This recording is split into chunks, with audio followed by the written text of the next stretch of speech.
Hi everyone, welcome back. My name's Demetra, and in this series I look at different regions and countries around the world and explore their business potential. Growing into overseas markets offers a competitive advantage to any organization, whether in reducing operational costs or finding new customers for their products and services. However, choosing the right location for expansion can be very complicated and will be dictated by a host of factors. Last time I explored the region of Latin America, and today we're moving on to the Asia Pacific region.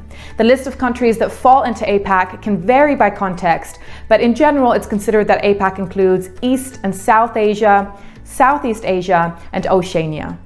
Whilst this region has been a great market for expansion for a while, today having a presence in APAC has become a far more integral part of a company than just being a supplement to its global operations.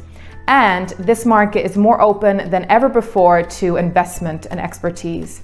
The APAC is home to some of the most densely populated countries in the world.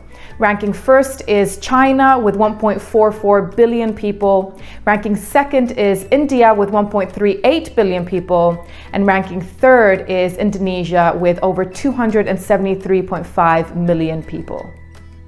In late 2020, 15 countries in APAC signed the Regional Comprehensive Economic Partnership that reduces trade barriers and makes this region even more appealing for expansion and investment.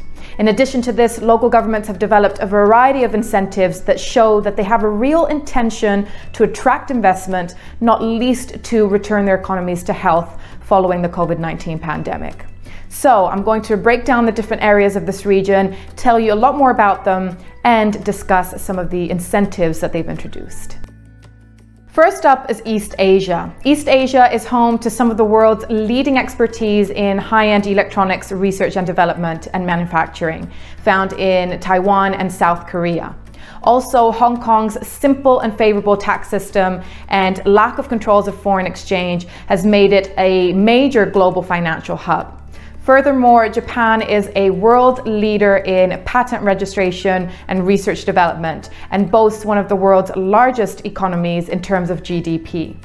Finally, China has been and continues to be one of the most attractive countries in the region because of its large market, superior infrastructure and supply chain, and increasing ability and capacity for global trade.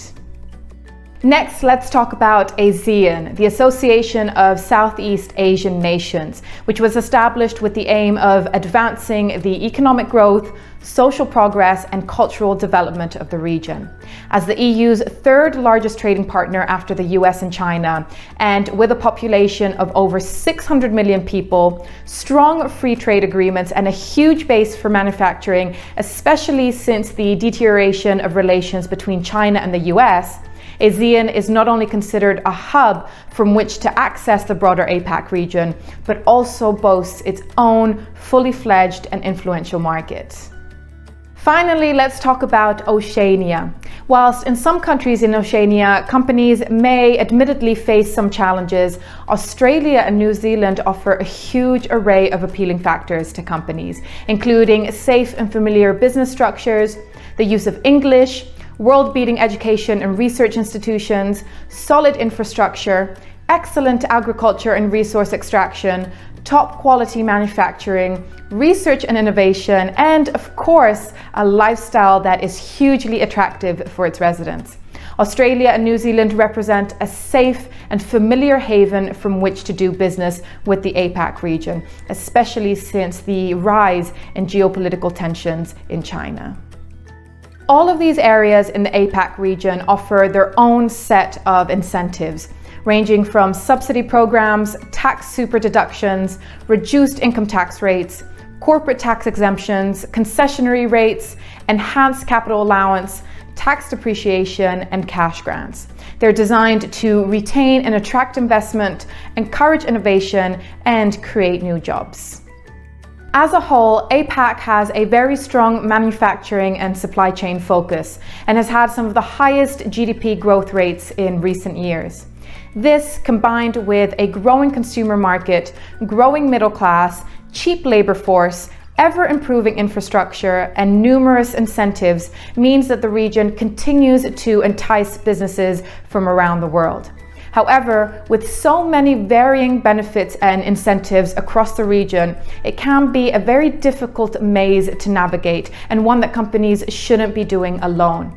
It's so vital to consult an expert partner such as Mauve Group to help you understand the finer details and make a decision that will ultimately maximize your return on investment. To find out more about the Asia Pacific region, you can reach out to one of our regional experts whose details I'll leave down below. You can also find out a lot more information about specific countries in the region on our website. Next week, I'll be shining a spotlight on a new and very different region, so stay tuned to find out more. Thank you for watching, and until next time, stay safe and take care.